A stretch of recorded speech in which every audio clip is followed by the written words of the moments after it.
श्री स्वामी समर्थ. नमस्कार प्रिय स्वामी भक्तांनो, आज आपण या विश्वाचे पालन पोषण करणारे आपले स्वामी समर्थ महाराज यांचा एक चमत्कारिक मंत्र ऐकणार आहोत. हा मंत्र अतिशय लहान पण तितकाच शक्तिशाली आहे. या मंत्राला पैसा आकर्षित करणे किंवा धन आकर्षित करणे असं म्हणतात.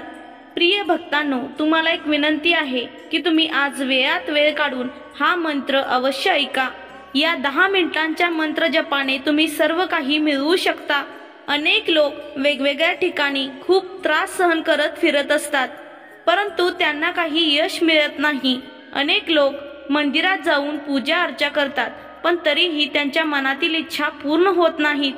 तुमची इच्छा कितीही मोठी असली तरी श्री स्वामी समर्थांच्या आशीर्वादाने ती पूर्ण होणार आहे.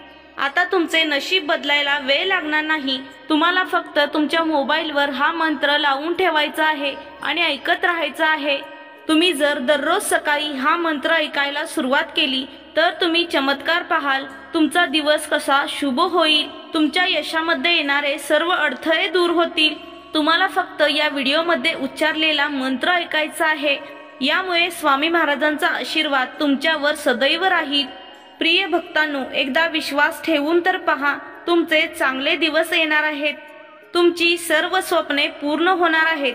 फक्त या मंत्राकडे दुर्लक्ष करू नका. तुमचे घर सदैव ऐश्वर्याने भरलेले राहील. घरामध्ये सुख, शांती आणि समृद्धी येईल. कुटुंबात सदैव आनंदाचे वातावरण राहील. तुमच्यावरती असलेला कर्जाचा डोंगर कधी कमी होईल हे तुम्हाला कळणारही नाही. हे सर्व चमत्कार फक्त एका मंत्रामुळे घडू शकतात. तुमची एकही इच्छा अपूर्ण राहणार नाही. तुमच्या व्यवसायात प्रगती होईल. स्वामी भक्तांनो, जर तुमच्याकडे वेळ नसेल तर तुम्ही तुमची कामे करता नाही हा मंत्र ऐकू शकता. चांगल्या परिणामासाठी दिवसातून 2 वेळा हा मंत्र ऐकत राहा. तुम्हाला या मंत्राचा लवकरच फायदा मिळेल. तुमच्या आयुष्यात आनंदाचे मार्ग खुले होतील. आयुष्य सुख समृद्धीने भरभरून जाईल. घरामध्ये संपत्तीची भरभराट होऊ लागेल. पण हे सर्व तेव्हा शक्य होणार आहे जेव्हा तुम्ही हा मंत्र शेवटपर्यंत ऐकत राहाल. स्वामी महाराजांच्या या मंत्रामध्ये इतकी शक्ती आहे की सर्व दुःखांचा नाश करून तुमच्या आयुष्यात सुखाचे क्षण येऊ लागतील. तुम्ही फक्त स्वामींवर विश्वास ठेवून हा मंत्र सच्च्या मनाने ऐकत राहा. तुम्ही स्वामींवर खऱ्या मनाने विश्वास ठेवताना मग या व्हिडिओला नक्की लाईक करा आणि कमेंट बॉक्समध्ये तुमची जी काही इच्छा असेल ती व्यक्त करा. तुमच्या सर्व इच्छा पूर्ण होतील. तुम्हाला या शक्तिशाली मंत्राचे सर्व लाभ मिळणार आहेत, कारण आज तुम्हाला हा चमत्कारिक मंत्र मिळाला आहे. चला तर प्रिय स्वामी भक्तांनो, जास्त वेळ न घेता आताच या मंत्र जपाला सुरुवात करूया.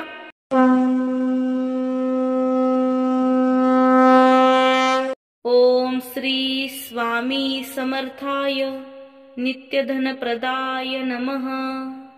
ओम श्री स्वामी समर्थाय नित्यधनप्रदाय नमः. ओम श्री स्वामी समर्थाय नित्यधनप्रदाय नमः. ओम श्री स्वामी समर्थाय नित्यधनप्रदाय नमः. ओम श्री स्वामी समर्थाय नित्यधनप्रदाय नमः. ओम श्री स्वामी समर्थाय नित्यधनप्रदाय नमः.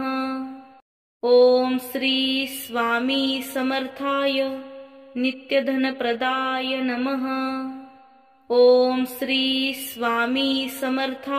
ओम श्री स्वामी समर्थाय नित्यधनप्रदाय नमः.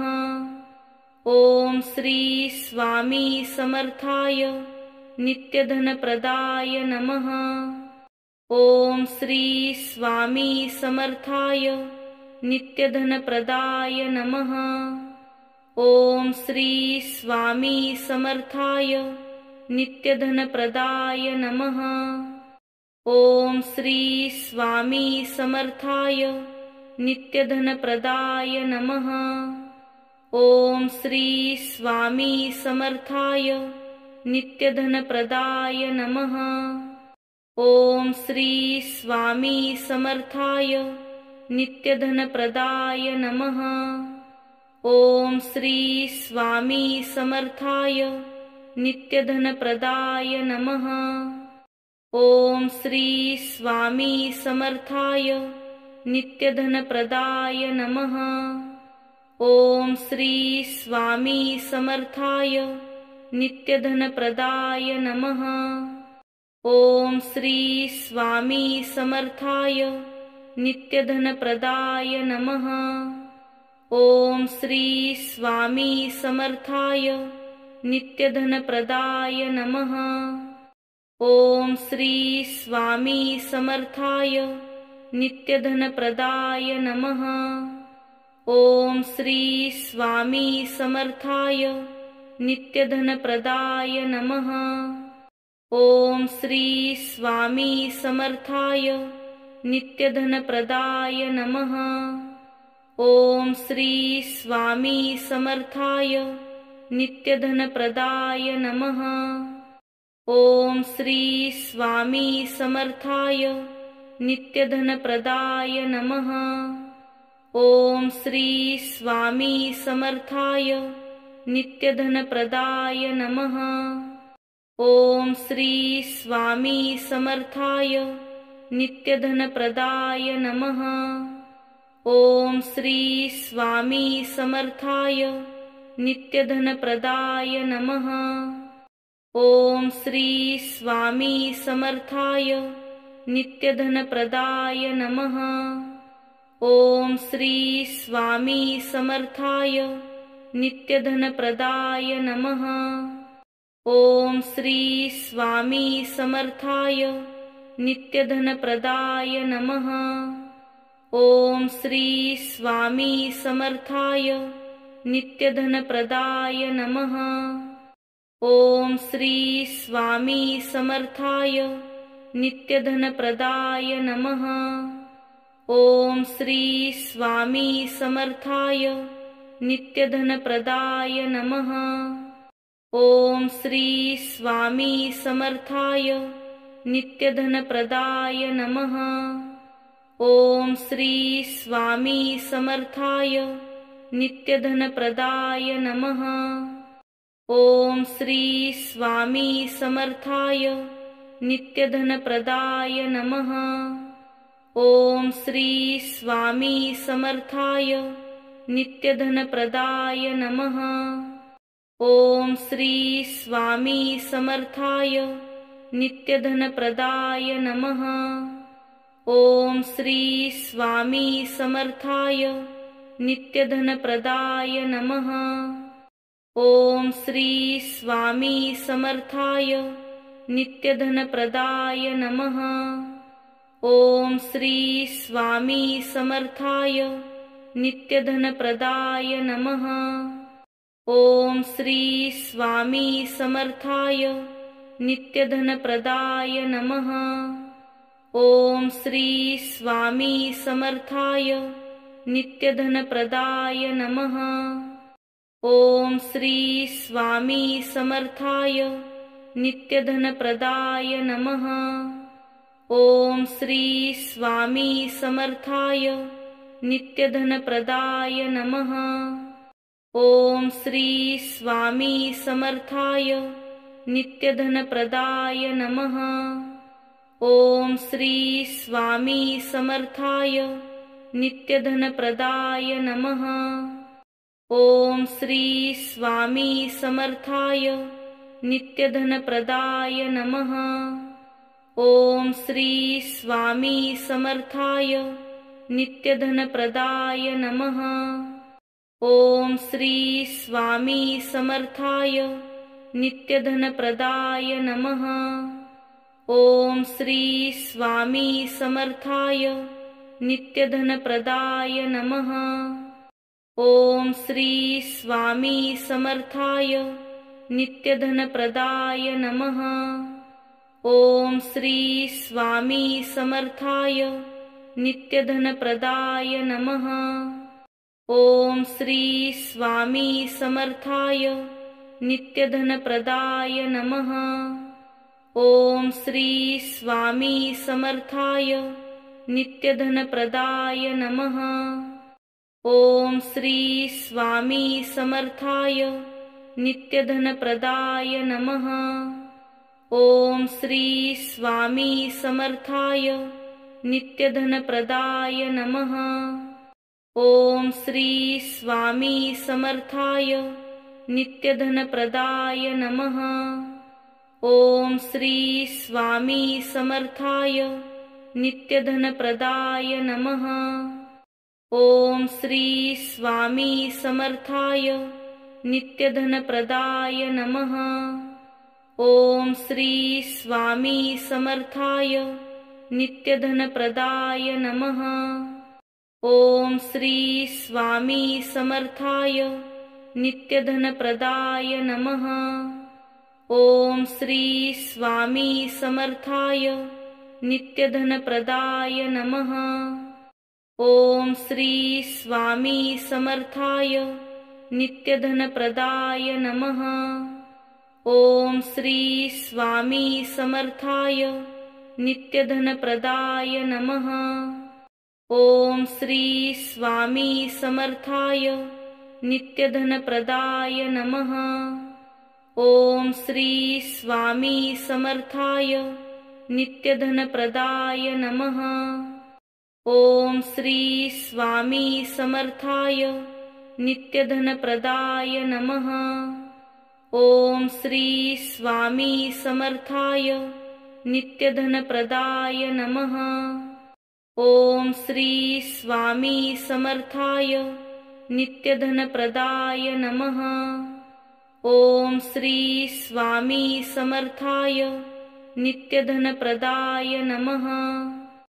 ओम श्री स्वामी समर्थाय नित्यधनप्रदाय नमः।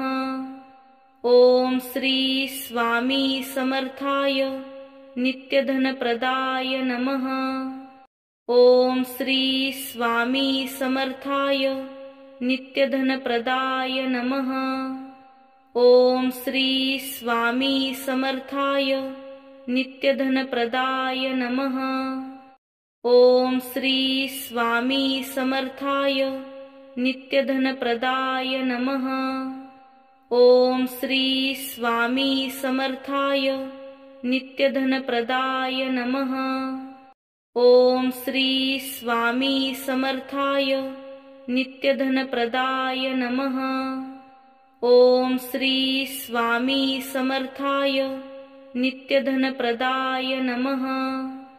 ओम श्री स्वामी समर्थाय नित्यधनप्रदाय नमः। ओम श्री स्वामी समर्थाय नित्यधनप्रदाय नमः। ओम श्री स्वामी समर्थाय नित्यधनप्रदाय नमः। ओम श्री स्वामी समर्थाय नित्यधनप्रदाय नमः। ओम श्री स्वामी समर्थाय नित्यधनप्रदाय नमः। ओम श्री स्वामी समर्थाय नित्यधनप्रदाय नमः। ओम श्री स्वामी समर्थाय नित्यधनप्रदाय नमः। ओम श्री स्वामी समर्थाय नित्यधनप्रदाय नमः। ओम श्री स्वामी समर्थाय नित्यधनप्रदाय नमः। ओम श्री स्वामी समर्थाय नित्यधनप्रदाय नमः। ओम श्री स्वामी समर्थाय नित्यधनप्रदाय नमः। ओम श्री स्वामी समर्थाय नित्यधनप्रदाय नमः। ओम श्री स्वामी समर्थाय नित्यधनप्रदाय नमः। ओम श्री स्वामी समर्थाय नित्यधनप्रदाय नमः। ओम श्री स्वामी समर्थाय नित्यधनप्रदाय नमः। ओम श्री स्वामी समर्थाय नित्यधनप्रदाय नमः। ओम श्री स्वामी समर्थाय नित्यधनप्रदाय नमः। ओम श्री स्वामी समर्थाय नित्यधनप्रदाय नमः। ओम श्री स्वामी समर्थाय नित्यधनप्रदाय नमः। ओम श्री स्वामी समर्थाय नित्यधनप्रदाय नमः। ओम श्री स्वामी समर्थाय नित्यधनप्रदाय नमः। ओम श्री स्वामी समर्थाय नित्यधनप्रदाय नमः। ओम श्री स्वामी समर्थाय नित्यधनप्रदाय नमः। ओम श्री स्वामी समर्थाय नित्यधनप्रदाय नमः। ओम श्री स्वामी समर्थाय नित्यधनप्रदाय नमः। ओम श्री स्वामी समर्थाय नित्यधनप्रदाय नमः। ओम श्री स्वामी समर्थाय नित्यधनप्रदाय नमः। ओम श्री स्वामी समर्थाय नित्यधनप्रदाय नमः। ओम श्री स्वामी समर्थाय नित्यधनप्रदाय नमः। ओम श्री स्वामी समर्थाय नित्यधनप्रदाय नमः। ओम श्री स्वामी समर्थाय नित्यधनप्रदाय नमः। ओम श्री स्वामी समर्थाय नित्यधनप्रदाय नमः। ओम श्री स्वामी समर्थाय नित्यधनप्रदाय नमः। ओम श्री स्वामी समर्थाय नित्यधनप्रदाय नमः। ओम श्री स्वामी समर्थाय नित्यधनप्रदाय नमः। ओम श्री स्वामी समर्थाय नित्यधनप्रदाय नमः। ओम श्री स्वामी समर्थाय नित्यधनप्रदाय नमः। ओम श्री स्वामी समर्थाय नित्यधनप्रदाय नमः। ओम श्री स्वामी समर्थाय नित्यधनप्रदाय नमः। ओम श्री स्वामी समर्थाय नित्यधनप्रदाय नमः। ओम श्री स्वामी समर्थाय नित्यधनप्रदाय नमः। ओम श्री स्वामी समर्थाय नित्यधनप्रदाय नमः। ओम श्री स्वामी समर्थाय नित्यधनप्रदाय नमः। ओम श्री स्वामी समर्थाय नित्यधनप्रदाय नमः। ओम श्री स्वामी समर्थाय नित्यधनप्रदाय नमः। ओम श्री स्वामी समर्थाय नित्यधनप्रदाय नमः। ओम श्री स्वामी समर्थाय नित्यधनप्रदाय नमः। ओम श्री स्वामी समर्थाय नित्यधनप्रदाय नमः। ओम श्री स्वामी समर्थाय नित्यधनप्रदाय नमः। ओम श्री स्वामी समर्थाय नित्यधनप्रदाय नमः। ओम श्री स्वामी समर्थाय नित्यधनप्रदाय नमः। ओम श्री स्वामी समर्थाय नित्यधनप्रदाय नमः। ओम श्री स्वामी समर्थाय नित्यधनप्रदाय नमः। ओम श्री स्वामी समर्थाय नित्यधनप्रदाय नमः। ओम श्री स्वामी समर्थाय नित्यधनप्रदाय नमः। ओम श्री स्वामी समर्थाय नित्यधनप्रदाय नमः।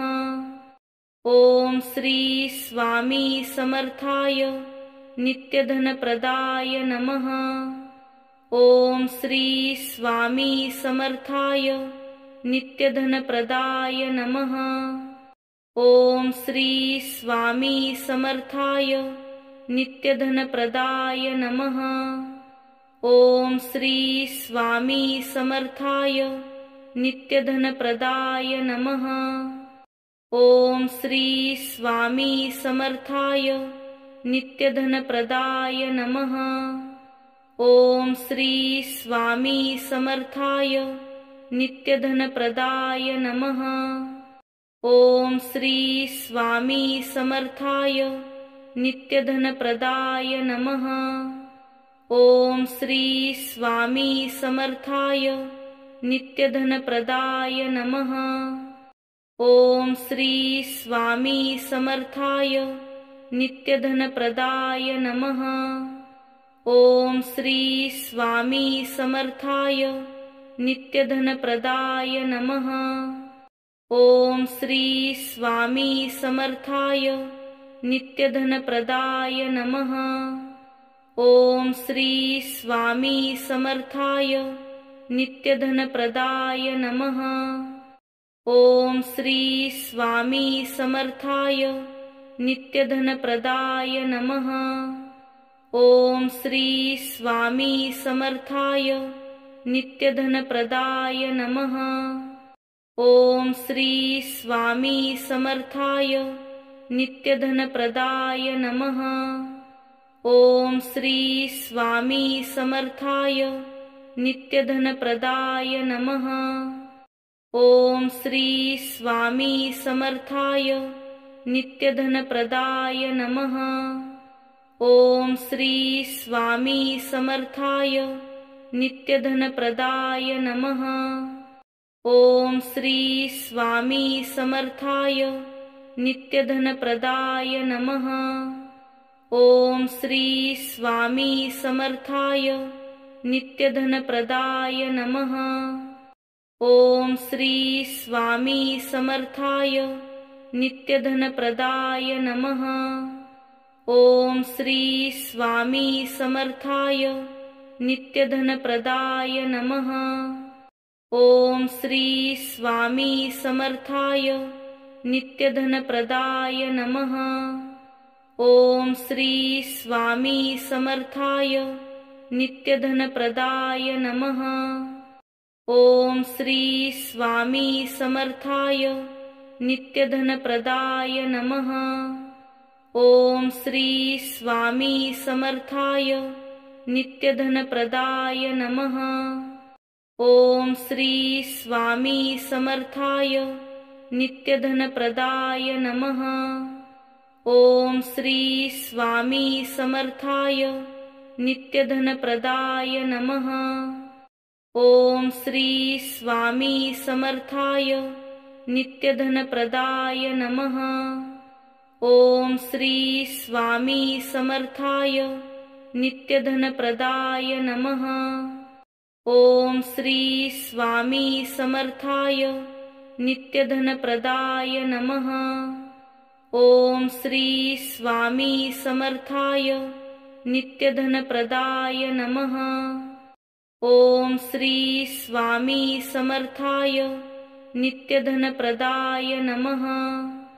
ओम श्री स्वामी समर्थाय नित्यधनप्रदाय नमः। ओम श्री स्वामी समर्थाय नित्यधनप्रदाय नमः। ओम श्री स्वामी समर्थाय नित्यधनप्रदाय नमः। ओम श्री स्वामी समर्थाय नित्यधनप्रदाय नमः। ओम श्री स्वामी समर्थाय नित्यधनप्रदाय नमः। ओम श्री स्वामी समर्थाय नित्यधनप्रदाय नमः। ओम श्री स्वामी समर्थाय नित्यधनप्रदाय नमः। ओम श्री स्वामी समर्थाय नित्यधनप्रदाय नमः। ओम श्री स्वामी समर्थाय नित्यधनप्रदाय नमः। ओम श्री स्वामी समर्थाय नित्यधनप्रदाय नमः। ओम श्री स्वामी समर्थाय नित्यधनप्रदाय नमः। ओम श्री स्वामी समर्थाय नित्यधनप्रदाय नमः। ओम श्री स्वामी समर्थाय नित्यधनप्रदाय नमः। ओम श्री स्वामी समर्थाय नित्यधनप्रदाय नमः। ओम श्री स्वामी समर्थाय नित्यधनप्रदाय नमः। ओम श्री स्वामी समर्थाय नित्यधनप्रदाय नमः। ओम श्री स्वामी समर्थाय नित्यधनप्रदाय नमः। ओम श्री स्वामी समर्थाय नित्यधनप्रदाय नमः। ओम श्री स्वामी समर्थाय नित्यधनप्रदाय नमः। ओम श्री स्वामी समर्थाय नित्यधनप्रदाय नमः। ओम श्री स्वामी समर्थाय नित्यधनप्रदाय नमः। ओम श्री स्वामी समर्थाय नित्यधनप्रदाय नमः। ओम श्री स्वामी समर्थाय नित्यधनप्रदाय नमः। ओम श्री स्वामी समर्थाय नित्यधनप्रदाय नमः। ओम श्री स्वामी समर्थाय नित्यधनप्रदाय नमः। ओम श्री स्वामी समर्थाय नित्यधनप्रदाय नमः।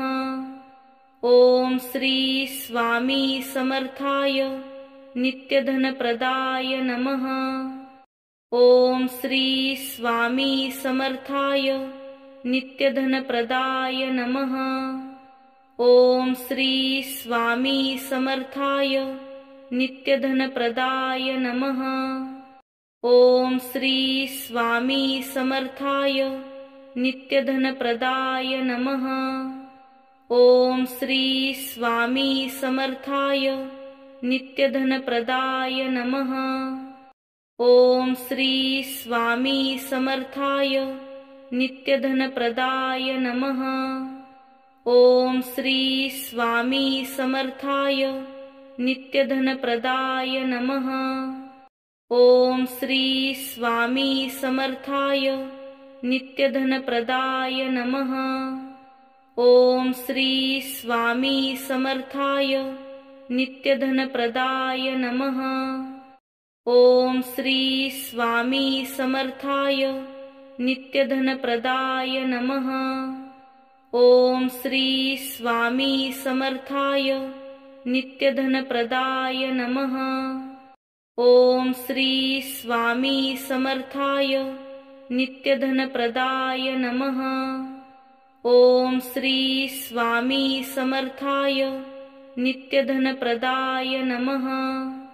ओम श्री स्वामी समर्थाय नित्यधनप्रदाय नमः। ओम श्री स्वामी समर्थाय नित्यधनप्रदाय नमः। ओम श्री स्वामी समर्थाय नित्यधनप्रदाय नमः। ओम श्री स्वामी समर्थाय नित्यधनप्रदाय नमः। ओम श्री स्वामी समर्थाय नित्यधनप्रदाय नमः। ओम श्री स्वामी समर्थाय नित्यधनप्रदाय नमः। ओम श्री स्वामी समर्थाय नित्यधनप्रदाय नमः। ओम श्री स्वामी समर्थाय नित्यधनप्रदाय नमः। ओम श्री स्वामी समर्थाय नित्यधनप्रदाय नमः। ओम श्री स्वामी समर्थाय नित्यधनप्रदाय नमः।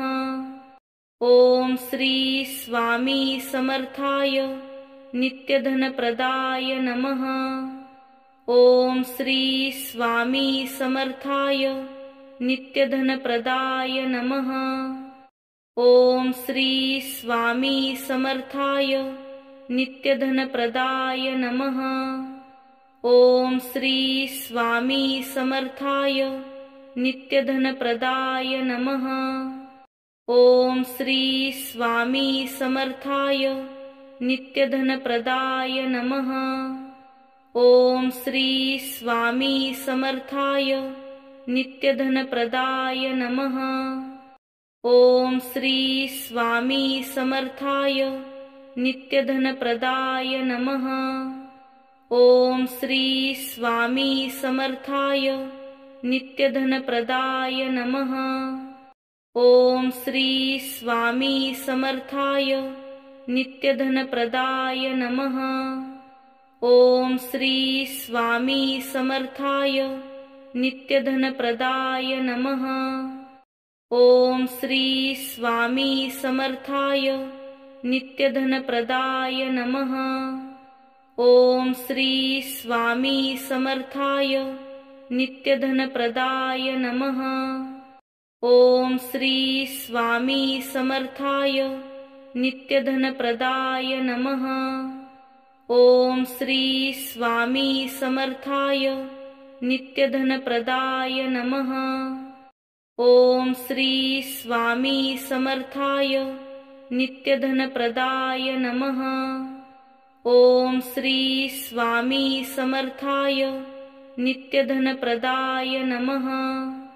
ओम श्री स्वामी समर्थाय नित्यधनप्रदाय नमः। ओम श्री स्वामी समर्थाय नित्यधनप्रदाय नमः।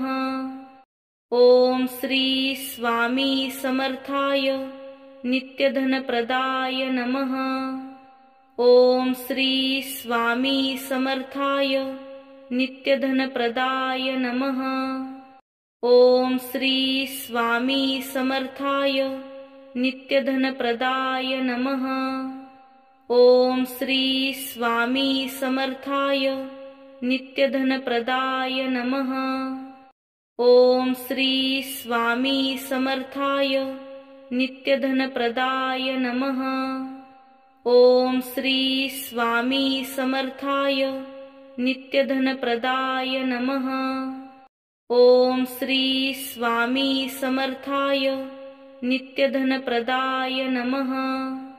ओम श्री स्वामी समर्थाय नित्यधनप्रदाय नमः।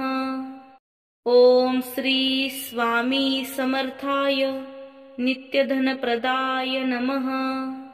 ओम श्री स्वामी समर्थाय नित्यधनप्रदाय नमः। ओम श्री स्वामी समर्थाय नित्यधनप्रदाय नमः। ओम श्री स्वामी समर्थाय नित्यधनप्रदाय नमः।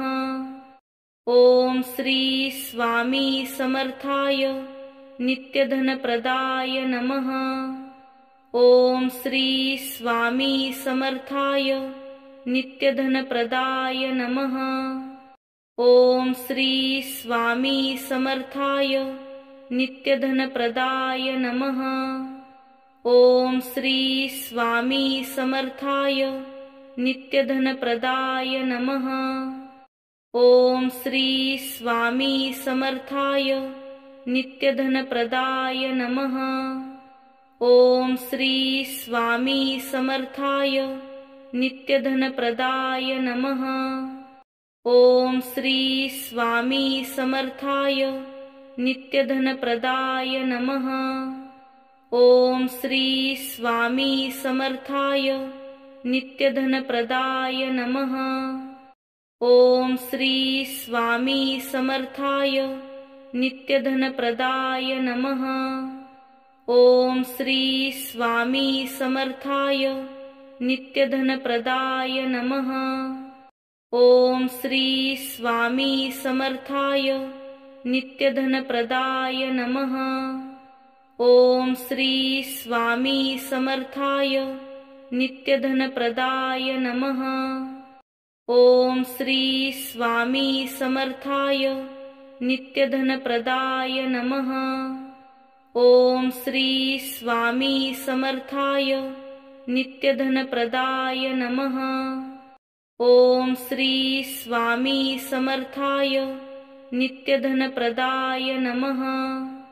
ओम श्री स्वामी समर्थाय नित्यधनप्रदाय नमः। ओम श्री स्वामी समर्थाय नित्यधनप्रदाय नमः। ओम श्री स्वामी समर्थाय नित्यधनप्रदाय नमः। ओम श्री स्वामी समर्थाय नित्यधनप्रदाय नमः। ओम श्री स्वामी समर्थाय नित्यधनप्रदाय नमः। ओम श्री स्वामी समर्थाय नित्यधनप्रदाय नमः। ओम श्री स्वामी समर्थाय नित्यधनप्रदाय नमः। ओम श्री स्वामी समर्थाय नित्यधनप्रदाय नमः। ओम श्री स्वामी समर्थाय नित्यधनप्रदाय नमः। ओम श्री स्वामी समर्थाय नित्यधनप्रदाय नमः। ओम श्री स्वामी समर्थाय नित्यधनप्रदाय नमः। ओम श्री स्वामी समर्थाय नित्यधनप्रदाय नमः। ओम श्री स्वामी समर्थाय नित्यधनप्रदाय नमः। ओम श्री स्वामी समर्थाय नित्यधनप्रदाय नमः। ओम श्री स्वामी समर्थाय नित्यधनप्रदाय नमः। ओम श्री स्वामी समर्थाय नित्यधनप्रदाय नमः। ओम श्री स्वामी समर्थाय नित्यधनप्रदाय नमः। ओम श्री स्वामी समर्थाय नित्यधनप्रदाय नमः। ओम श्री स्वामी समर्थाय नित्यधनप्रदाय नमः। ओम श्री स्वामी समर्थाय नित्यधनप्रदाय नमः। ओम श्री स्वामी समर्थाय नित्यधनप्रदाय नमः। ओम श्री स्वामी समर्थाय नित्यधनप्रदाय नमः। ओम श्री स्वामी समर्थाय नित्यधनप्रदाय नमः। ओम श्री स्वामी समर्थाय नित्यधनप्रदाय नमः। ओम श्री स्वामी समर्थाय नित्यधनप्रदाय नमः। ओम श्री स्वामी समर्थाय नित्यधनप्रदाय नमः। ओम श्री स्वामी समर्थाय नित्यधनप्रदाय नमः। ओम श्री स्वामी समर्थाय नित्यधनप्रदाय नमः। ओम श्री स्वामी समर्थाय नित्यधनप्रदाय नमः। ओम श्री स्वामी समर्थाय नित्यधनप्रदाय नमः। ओम श्री स्वामी समर्थाय नित्यधनप्रदाय नमः। ओम श्री स्वामी समर्थाय नित्यधनप्रदाय नमः। ओम श्री स्वामी समर्थाय नित्यधनप्रदाय नमः। ओम श्री स्वामी समर्थाय नित्यधनप्रदाय नमः। ओम श्री स्वामी समर्थाय नित्यधनप्रदाय नमः। ओम श्री स्वामी समर्थाय नित्यधनप्रदाय नमः। ओम श्री स्वामी समर्थाय नित्यधनप्रदाय नमः। ओम श्री स्वामी समर्थाय नित्यधनप्रदाय नमः। ओम श्री स्वामी समर्थाय नित्यधनप्रदाय नमः। ओम श्री स्वामी समर्थाय नित्यधनप्रदाय नमः। ओम श्री स्वामी समर्थाय नित्यधनप्रदाय नमः। ओम श्री स्वामी समर्थाय नित्यधनप्रदाय नमः। ओम श्री स्वामी समर्थाय नित्यधनप्रदाय नमः। ओम श्री स्वामी समर्थाय नित्यधनप्रदाय नमः। ओम श्री स्वामी समर्थाय नित्यधनप्रदाय नमः। ओम श्री स्वामी समर्थाय नित्यधनप्रदाय नमः। ओम श्री स्वामी समर्थाय नित्यधनप्रदाय नमः। ओम श्री स्वामी समर्थाय नित्यधनप्रदाय नमः। ओम श्री स्वामी समर्थाय नित्यधनप्रदाय नमः। ओम श्री स्वामी समर्थाय नित्यधनप्रदाय नमः। ओम श्री स्वामी समर्थाय नित्यधनप्रदाय नमः। ओम श्री स्वामी समर्थाय नित्यधनप्रदाय नमः। ओम श्री स्वामी समर्थाय नित्यधनप्रदाय नमः। ओम श्री स्वामी समर्थाय नित्यधनप्रदाय नमः। ओम श्री स्वामी समर्थाय नित्यधनप्रदाय नमः। ओम श्री स्वामी समर्थाय नित्यधनप्रदाय नमः। ओम श्री स्वामी समर्थाय नित्यधनप्रदाय नमः। ओम श्री स्वामी समर्थाय नित्यधनप्रदाय नमः। ओम श्री स्वामी समर्थाय नित्यधनप्रदाय नमः। ओम श्री स्वामी समर्थाय नित्यधनप्रदाय नमः। ओम श्री स्वामी समर्थाय नित्यधनप्रदाय नमः। ओम श्री स्वामी समर्थाय नित्यधनप्रदाय नमः। ओम श्री स्वामी समर्थाय नित्यधनप्रदाय नमः। ओम श्री स्वामी समर्थाय नित्यधनप्रदाय नमः। ओम श्री स्वामी समर्थाय नित्यधनप्रदाय नमः। ओम श्री स्वामी समर्थाय नित्यधनप्रदाय नमः। ओम श्री स्वामी समर्थाय नित्यधनप्रदाय नमः। ओम श्री स्वामी समर्थाय नित्यधनप्रदाय नमः। ओम श्री स्वामी समर्थाय नित्यधनप्रदाय नमः। ओम श्री स्वामी समर्थाय नित्यधनप्रदाय नमः।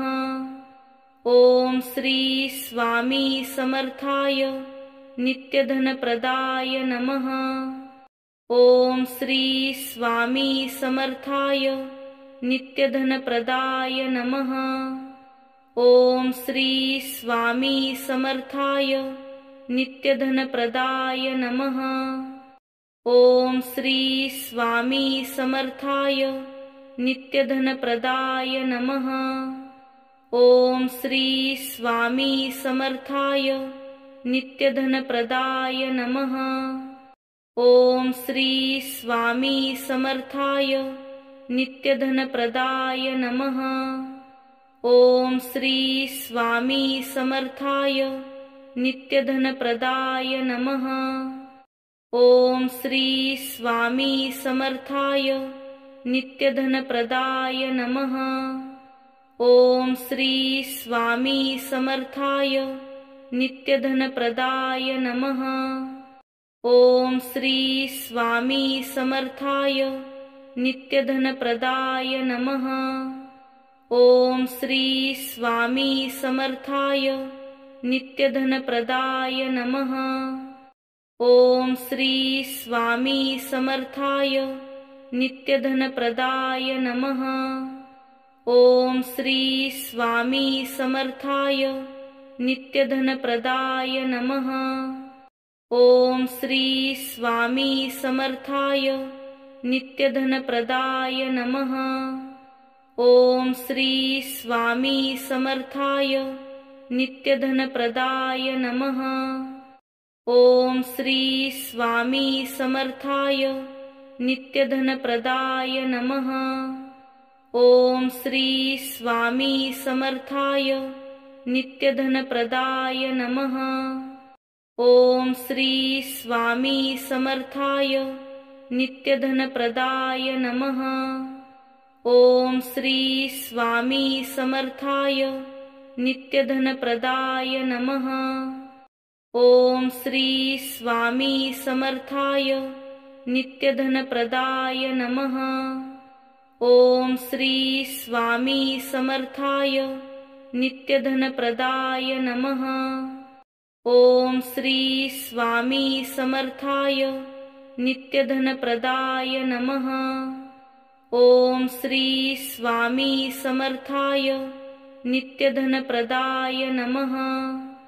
ओम श्री स्वामी समर्थाय नित्यधनप्रदाय नमः। ओम श्री स्वामी समर्थाय नित्यधनप्रदाय नमः। ओम श्री स्वामी समर्थाय नित्यधनप्रदाय नमः। ओम श्री स्वामी समर्थाय नित्यधनप्रदाय नमः। ओम श्री स्वामी समर्थाय नित्यधनप्रदाय नमः। ओम श्री स्वामी समर्थाय नित्यधनप्रदाय नमः। ओम श्री स्वामी समर्थाय नित्यधनप्रदाय नमः। ओम श्री स्वामी समर्थाय नित्यधनप्रदाय नमः। ओम श्री स्वामी समर्थाय नित्यधनप्रदाय नमः। ओम श्री स्वामी समर्थाय नित्यधनप्रदाय नमः। ओम श्री स्वामी समर्थाय नित्यधनप्रदाय नमः। ओम श्री स्वामी समर्थाय नित्यधनप्रदाय नमः। ओम श्री स्वामी समर्थाय नित्यधनप्रदाय नमः। ओम श्री स्वामी समर्थाय नित्यधनप्रदाय नमः। ओम श्री स्वामी समर्थाय नित्यधनप्रदाय नमः। ओम श्री स्वामी समर्थाय नित्यधनप्रदाय नमः। ओम श्री स्वामी समर्थाय नित्यधनप्रदाय नमः। ओम श्री स्वामी समर्थाय नित्यधनप्रदाय नमः। ओम श्री स्वामी समर्थाय नित्यधनप्रदाय नमः। ओम श्री स्वामी समर्थाय नित्यधनप्रदाय नमः। ओम श्री स्वामी समर्थाय नित्यधनप्रदाय नमः। ओम श्री स्वामी समर्थाय नित्यधनप्रदाय नमः। ओम श्री स्वामी समर्थाय नित्यधनप्रदाय नमः। ओम श्री स्वामी समर्थाय नित्यधनप्रदाय नमः। ओम श्री स्वामी समर्थाय नित्यधनप्रदाय नमः। ओम श्री स्वामी समर्थाय नित्यधनप्रदाय नमः। ओम श्री स्वामी समर्थाय नित्यधनप्रदाय नमः। ओम श्री स्वामी समर्थाय नित्यधनप्रदाय नमः। ओम श्री स्वामी समर्थाय नित्यधनप्रदाय नमः। ओम श्री स्वामी समर्थाय नित्यधनप्रदाय नमः।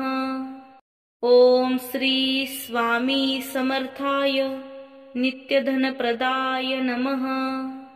ओम श्री स्वामी समर्थाय नित्यधनप्रदाय नमः।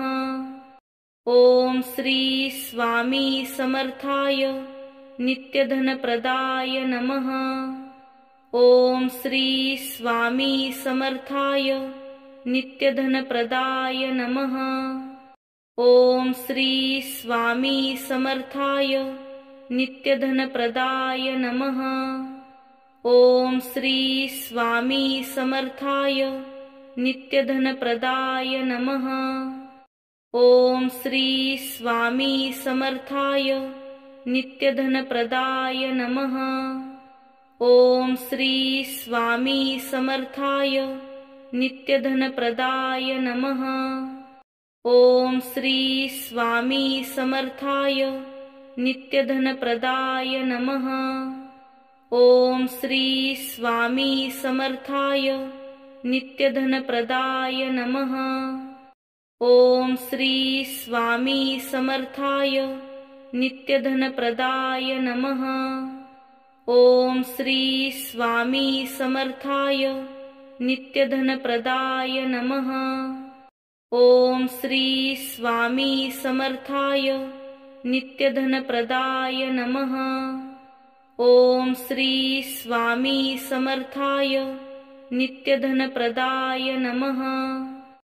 ओम श्री स्वामी समर्थाय नित्यधनप्रदाय नमः।